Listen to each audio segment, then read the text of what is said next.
ആസി ആർട്സിലേക്ക് എല്ലാവർക്കും സ്വാഗതം. ഇന്ന് വളരെ എളുപ്പത്തിൽ അതുപോലെ നല്ല ടേസ്റ്റി ആയിട്ട് റെഡിയാക്കാൻ പറ്റുന്ന ബീഫ് വെച്ചിട്ടുള്ള ഇറച്ചിച്ചോറിൻ്റെ റെസിപ്പിയാണേ. അപ്പം നമുക്കത് എങ്ങനെ ഉണ്ടാക്കാൻ നോക്കിയാലോ. 1/2 കിലോ കഴുകി വൃത്തിയാക്കി എടുത്തേക്കുന്ന ബീഫാണേ. 1 ടീസ്പൂൺ മല്ലിപ്പൊടി, 1/4 ടീസ്പൂൺ മഞ്ഞൾപ്പൊടി, 1.5 ടേബിൾ സ്പൂൺ മുളക് പൊടി, 1 ടീസ്പൂൺ ഗരം മസാല, 3/4 ടീസ്പൂൺ ഉപ്പ്. വലിയ സൈസിനുള്ള ഒരു തക്കാളിയാണ് കട്ട് ചെയ്തെടുത്തേക്കുന്നത്. 15 ചെറിയ ഉള്ളി, 3 പച്ചമുളക്, 2 മീഡിയം സൈസ് സവോള കട്ട് ചെയ്തതാണ്. ഇതെല്ലാം കൂടി നമുക്കിതിലേക്ക് ചേർത്ത് കൊടുക്കാം.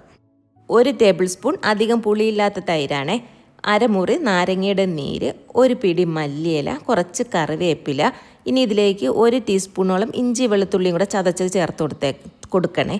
ഞാൻ ചേർത്ത് കൊടുക്കാൻ ഈ സമയത്ത് മറന്നുപോയി, പിന്നീട് ചേർത്ത് കൊടുത്തിട്ടുണ്ട്. ഇനി ഇത് നമുക്ക് നല്ലതുപോലെ ഒന്ന് കൈവച്ച് തന്നെ ഒന്ന് മിക്സ് ചെയ്തെടുക്കാം.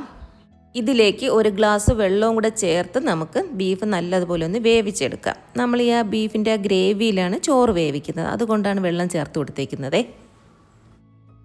ബീഫ് നല്ലതുപോലെ വെന്ത് വന്നിട്ടുണ്ട്. ഇനി നമുക്ക് ഈ ബീഫ് വേറൊരു പാത്രത്തിലേക്ക് മാറ്റാം. എന്നിട്ട് ഈ ഗ്രേവി നമുക്ക് എടുക്കാമേ.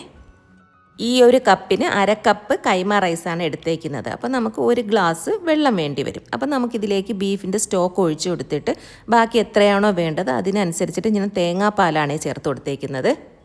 ഇനി നമുക്ക് ചോറ് വയ്ക്കാൻ ആവശ്യമായിട്ടുള്ള പാത്രത്തിലേക്ക് ഒഴിച്ചു കൊടുക്കാം. അപ്പോൾ നിങ്ങൾക്ക് തേങ്ങാപ്പാലിന് പകരം സാദാ വെള്ളം എടുത്താലും മതി. പക്ഷേ ടേസ്റ്റ് കൂടുന്നത് തേങ്ങാപ്പാൽ ഒഴിച്ചിട്ട് ഉണ്ടാക്കുമ്പോഴാണേ.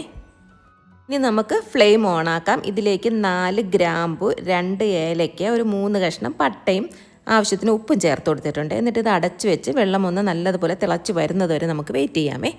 വെള്ളം നല്ല തിളച്ച് വന്നിട്ടുണ്ട്. ഇതൊരു 15 മിനിറ്റ് വെള്ളത്തിൽ കുതിർത്തിയെടുത്ത് മാറ്റിയെടുത്തേക്കുന്ന അരിയാണ്. ഇനി നമുക്ക് ഹൈ ഫ്ലെയിമിൽ വെച്ചിട്ട് തന്നെ അടച്ചു വെച്ച് വെള്ളം ഒന്നുകൂടി ഒന്ന് തിളച്ച് വരണം, അതുവരെ ഒന്ന് വെയിറ്റ് ചെയ്യാം. അതിനുശേഷം മീഡിയം ഫ്ലെയിമിൽ വെച്ചിട്ട് ഒരു 5 മിനിറ്റ് നമുക്കിതൊന്ന് വേവിച്ചെടുക്കാം. ഇപ്പോൾ നമ്മുടെ അരിയുടെ ലെവലിന് വെള്ളം എത്തിയിട്ടുണ്ട്. ഇനി നമുക്കിതിലേക്ക് കുറച്ച് നെയ്യ് കൂടെ ചേർത്ത് നമ്മൾ വേവിച്ച് വെച്ചിരിക്കുന്ന ബീഫില്ലേ അതും കൂടെ ചേർത്ത് അടച്ചു വെച്ച് ഒരു 10 മിനിറ്റ് ലോ ഫ്ലെയിമിൽ ഒന്നും കൂടി വേവിച്ചെടുക്കാം. 10 മിനിറ്റ് ആയിട്ടുണ്ട്. ഇനി നമുക്കിത് നല്ലതുപോലെ ഒന്ന് മിക്സ് ചെയ്ത് കൊടുത്ത് ഒരു 2 മിനിറ്റും കൂടെ ലോ ഫ്ലെയിമിൽ വെച്ചതിന് ശേഷം നമുക്ക് ഫ്ലെയിം ഓഫ് ചെയ്യാം. എന്നിട്ട് ഒരു 10 മിനിറ്റ് അടച്ച് വെച്ചതിന് ശേഷം നമുക്ക് എടുത്ത് ഉപയോഗിക്കാവുന്നതാണ്. വളരെ എളുപ്പത്തിൽ റെഡിയാക്കാൻ പറ്റുന്നല്ലേ, അതുപോലെ നല്ല ടേസ്റ്റുമാണ് കേട്ടോ. അപ്പോൾ നിങ്ങളിതെല്ലാവരും ഒന്ന് ട്രൈ ചെയ്ത് നോക്കുക. വീഡിയോ ഇഷ്ടപ്പെട്ടെങ്കിൽ ലൈക്ക്, ഷെയർ, കമൻറ്റ്, സബ്സ്ക്രൈബ് ചെയ്യുക. അടുത്ത വീഡിയോയിൽ നമുക്ക് വീണ്ടും കാണാം.